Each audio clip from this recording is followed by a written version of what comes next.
What's up everyone, how's it going? I hope you're doing great and following the 3 H's of the channel.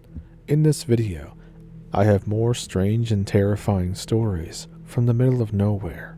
So if that sounds like something you're interested in, pull up a stump and let's get into it. Thank you for watching. I'd like to share something that was once told to me by an associate. We both live in a big square state in the West and in the middle of nowhere, and this conversation came up as we discussed the poor state of affairs in small middle American towns. No jobs, outsourcing, low farm wages, that kind of stuff. He mentions that the world is smaller than it used to be, and that you can't travel sideways anymore. He's really into family genealogy, and begins telling me some of the things that he learned from researching his family. Generally, it was the standard German immigrant story. No spooky cults, no fish people or anything crazy like that. A lot of them work at towns that aren't on any maps, as he said. I thought that he meant ghost towns. He says no, and then explains that they're not ghost towns. They're not hidden towns. They're towns that you can only get to if you know how to get to them. I say, then how the hell do you find them in the first place? He says you find them by accident, by driving or riding without really paying attention to where you're going. There's nothing really unnatural about these places. You could find work, you could buy things, fill your tank, all things that you could do anywhere else. But there were small differences. Plains people don't like to talk to out-of-towners, even plains people from nowhere.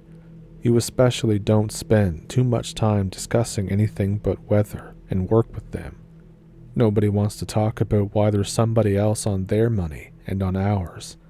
Back when you could go to them for work, or they could come here, and you knew them because they wouldn't take cash in payment, and you knew that you were in one of their towns when you couldn't take theirs. We've got the wrong guy on our money for them, and they've got the wrong guy on theirs for us. They don't want to talk about it, and nobody who goes there wants to ask. Over time, people stopped visiting them, and they stopped coming. After hearing all this, I was, as you can imagine, very confused, very bewildered. I told my grandpa about it, and he kind of shrugged and said that there wasn't anything off about it. Some people in these really rural areas just kept strange customs. He mentioned one time that he met one of these people from a, quote, sideways town. He said that one time he'd run into a man on the back roads that had offered him bills with James K. Polk on them in exchange for some of his chickens.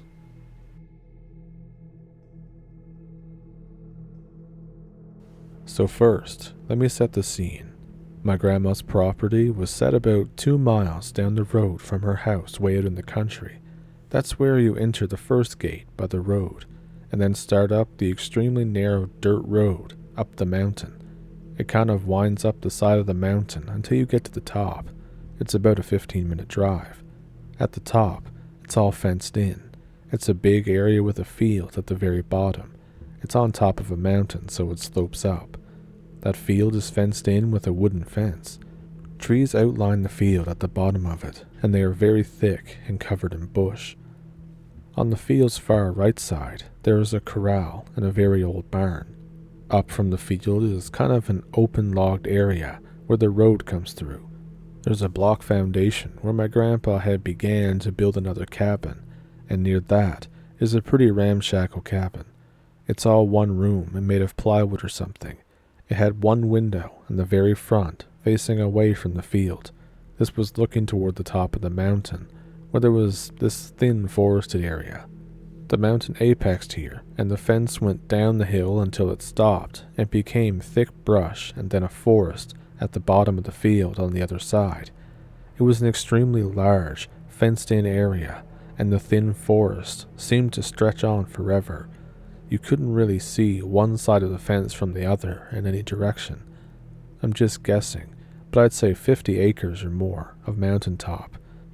They kept it to keep their cows in the pasture field area, which was surrounded by large trees and a wooden fence. It was surrounded by trees in the form of a G, and the little circle inside of the G was a sort of sinkhole that you couldn't see from the main dirt road. Now that you have an idea of how the area looked, I'll get on with what I have to say. My grandpa died of lung cancer.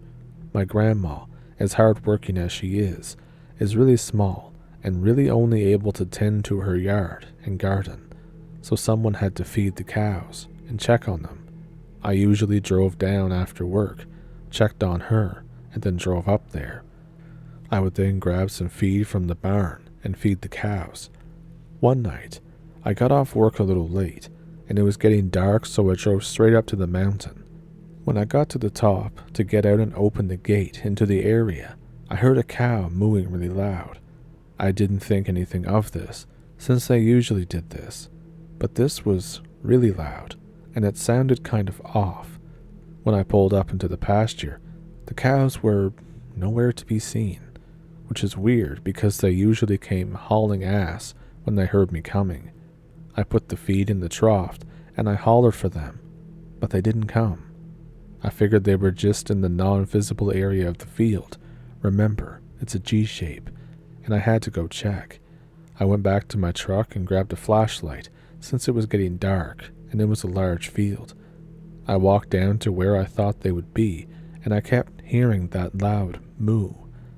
It also kind of sounded like it was coming from different directions, but it didn't deter my path since I was sure that they were in that part of the field. I rounded the corner, and down in the sinkhole, there they all were, standing there, huddled up together and quiet. As I walked up to them, I tried to shoo them to the barn, but they wouldn't budge, and that's when I heard another moo from the woods. This was at the top of the sinkhole. I thought that one had gotten out of the fence and was in distress. I wasn't really freaked out at this point, so I decided to investigate and retrieve the cow. I didn't do a head count because I didn't really know how many cows they actually had. So I walked up the hill of the sinkhole where I thought that the moo was coming from. But around the time I got to the top, I heard it again, coming from another side of the field. I walked over, hopped the fence, and I shined my light through the dense woods. I was shaky from being in the woods during the dark, but not really scared. I walked back a bit into the woods, and I saw it. The cow standing in the little clearing, facing away from me, black and white. It looked like a cow, but it was doing something weird. It was sitting down like a dog and looked sickly. I thought, oh no, it must have hurt its back legs really bad or something, so I strolled up to it. And then I noticed something else as I got closer. Its hooves weren't hooves. It had hands on its front legs. Long, thin fingers with fleshy, brittle-looking fingernails. Not being able to explain what I had saw, I called out to it in hopes that it was just the dark screwing with me, that maybe I was just seeing shadows. I called out to it with the "Soo-wee, Kaffir come eat." At that point, about 20 yards from me in the clearing, the thing stood up on two legs and turned around. Its skin was colored black and white like a cow, but its body was nothing like it. It was tall and thin with a strange flat face, a large mouth, and sunken-in dark eyes. I turned and hauled ass out of the woods, tripping and stumbling over everything. My heart was pumping so hard that I couldn't hear anything else. When I got to the fence, I leapt straight over it and sprinted through the field to my truck. I got in, locked the doors, started the truck, and I grabbed my .38 compact from the glove box. I backed my truck down almost the entirety of the thin dirt road until I got to the gate. I turned around on a steep hill, almost flipping my truck. Now I was facing the gate. I looked around my truck with the flashlight. I hurried, and I got out to unlatch the gate and swing it wide open so I could leave. And then, on the short way back to my truck, just after opening the gate, right inside the forest, at an uncomfortably close range, I hear, "Soo-wee, Kaffir come eat." I got in my truck, scrambled down the mountain without closing the gate. I drove dangerously fast down the mountain, again almost flipping my truck. I got to my grandma's house. I went in and told her everything, and she just sat there calmly and said, "Sounds like a trickster." I took this as her saying that it was somebody playing a joke on me or that I was lying to her. I got up and angrily laughed. I learned later on that the local tribes call shapeshifters tricksters. She sold the cows and then the land, and I never returned. I tried to pretend that it didn't happen. One time, way after this, I saw a ghost, and there was a friend with me that also saw it, but this is the craziest thing and most terrifying thing that's ever happened to me. I don't know what to make of it. I don't know what it was.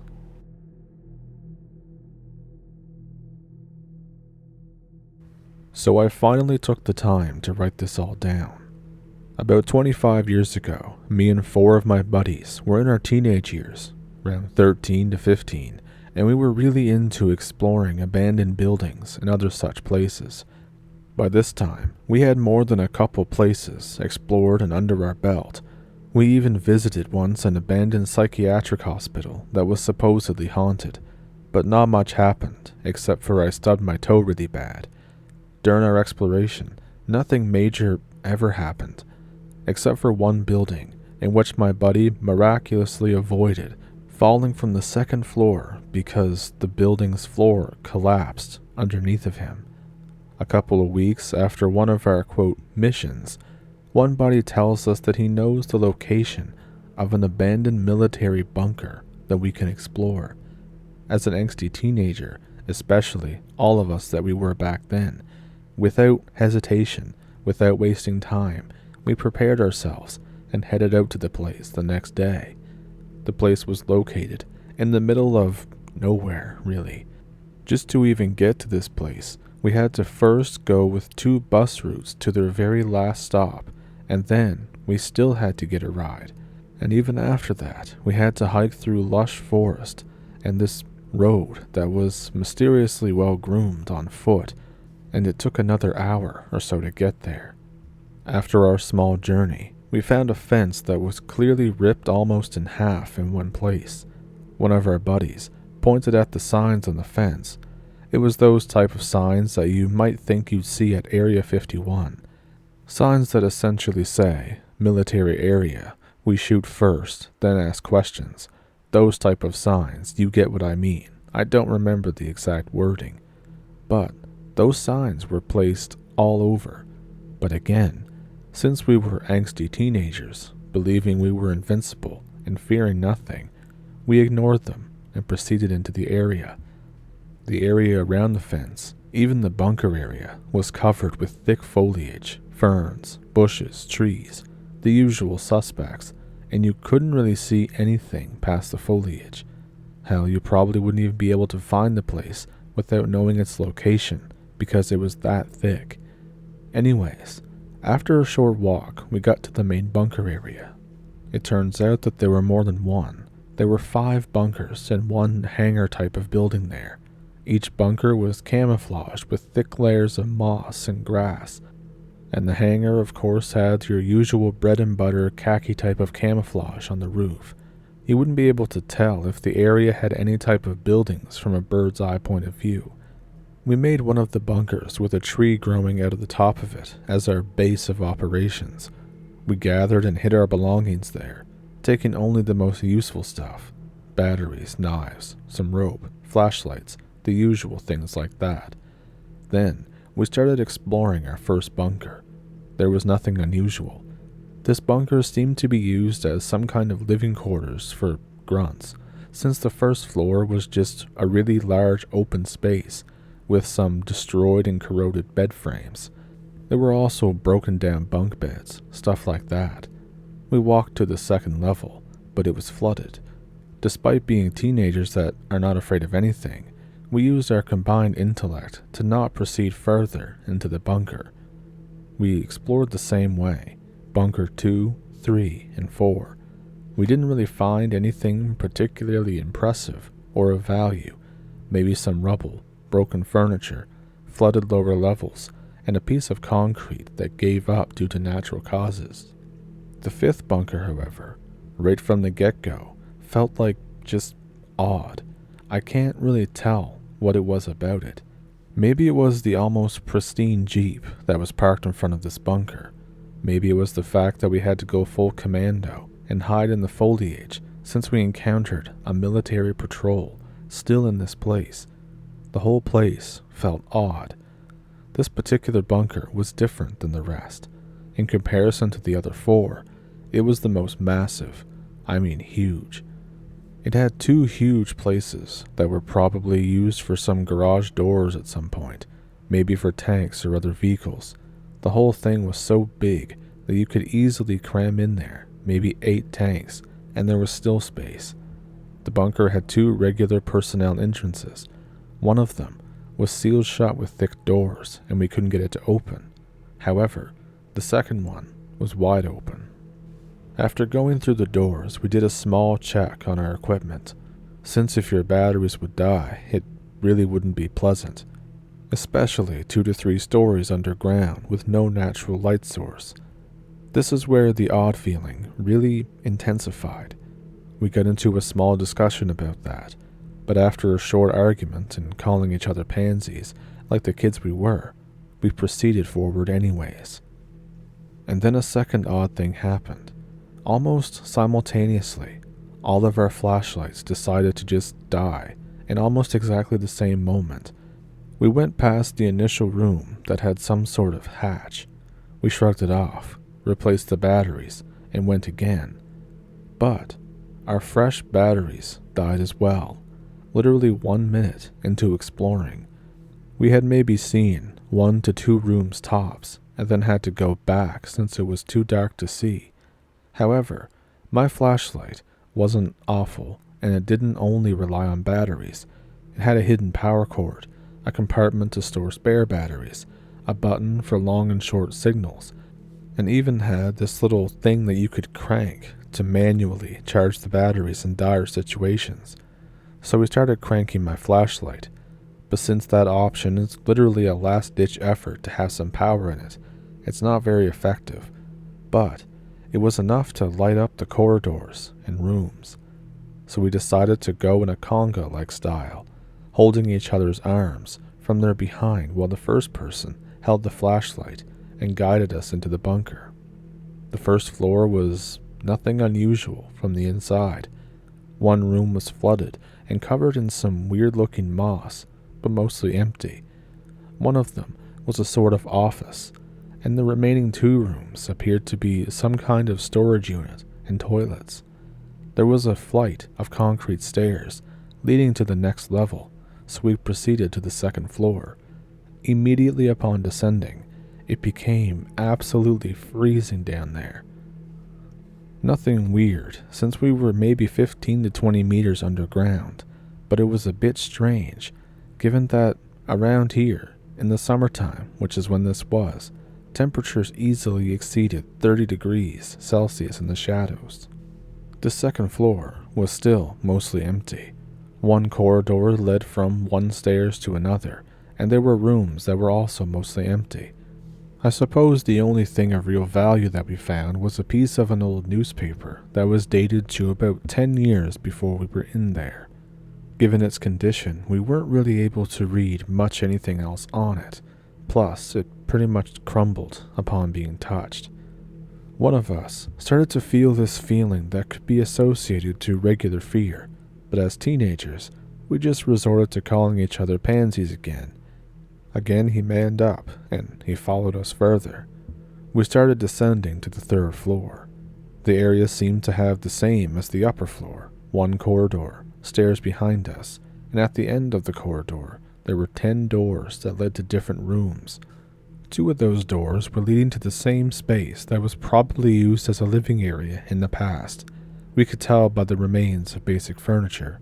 Again, nothing of value and nothing particularly interesting was here, so we slowly started creeping toward the stairs leading to the 4th floor.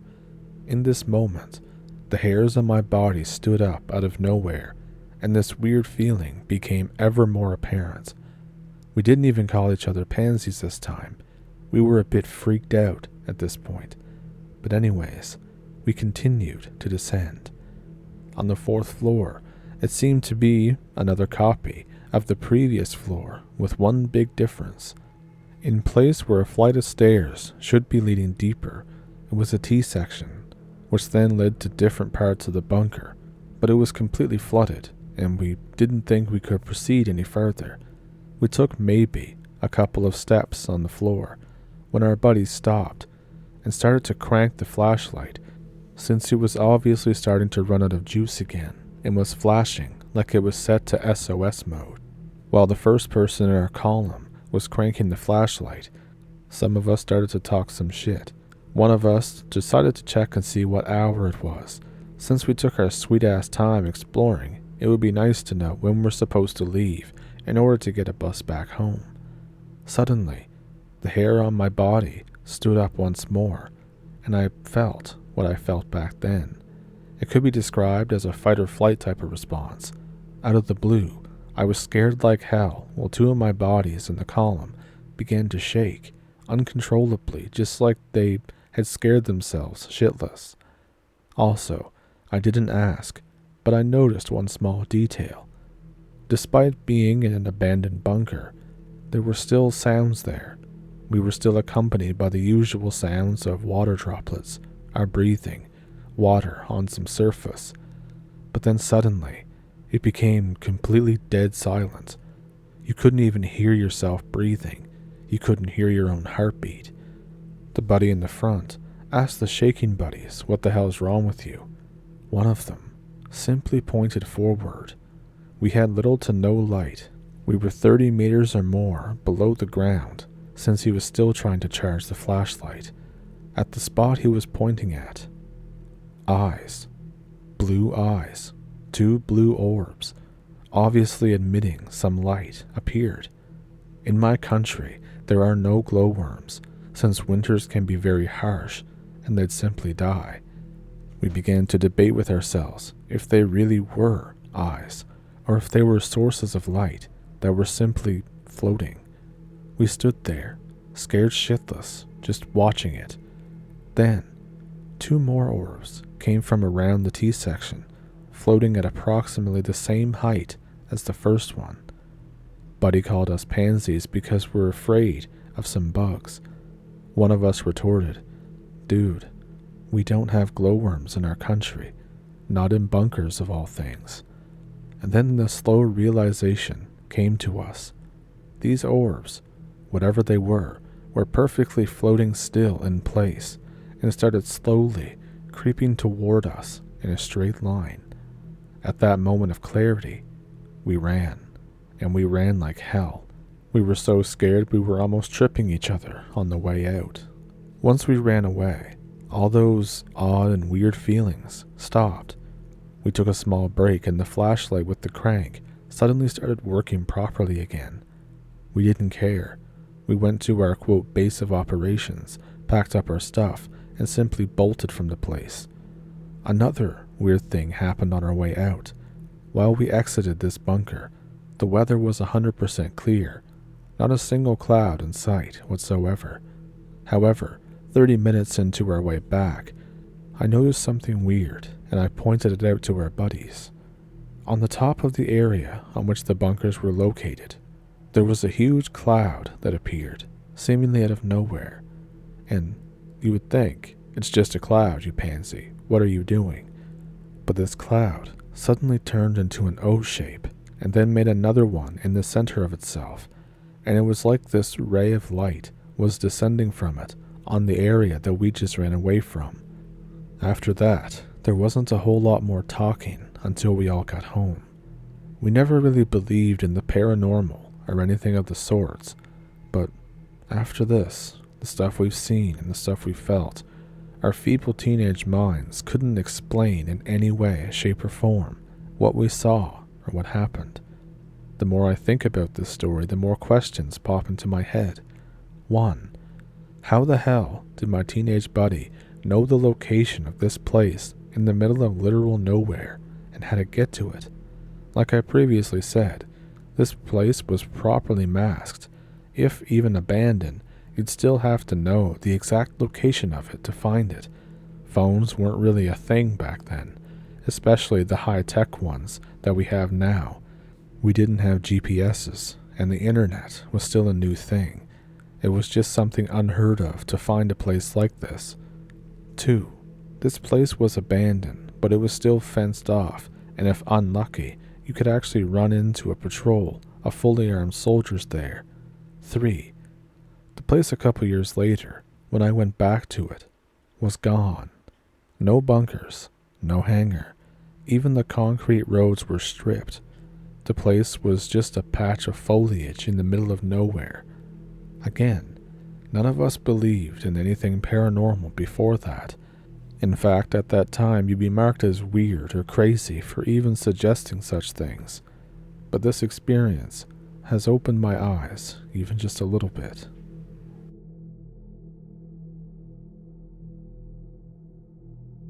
So, what did you think of those encounters? What do you think he encountered on the mountain farm? What do you think happened with the bunker? 2 very strange and terrifying stories, and I'm definitely going to be thinking about the sideways towns for quite a while. So if you have any idea what exactly they encountered, let me know down in the comments. What do you think it was? And if you're new here, please like and subscribe. It really helps the channel. And there's also a new feature on YouTube called a hype feature. Some of you have it, I don't yet, but some of you do have it. And I think you get 3 free ones a month or something like that, or over some period of time. So if you were to hype this video, I would be greatly appreciative of that. As you know, it keeps the channel going, keeps it all running smoothly and everything. And you guys know all about the thing. If you have a story you want to send in, if you want to donate to the channel, there's links in the description. There's super thanks and memberships here on YouTube. And yeah, I hope you have a good week, and I hope to see you when the next video comes out. Thank you for pulling up a stump. Thank you for watching. Have a good week.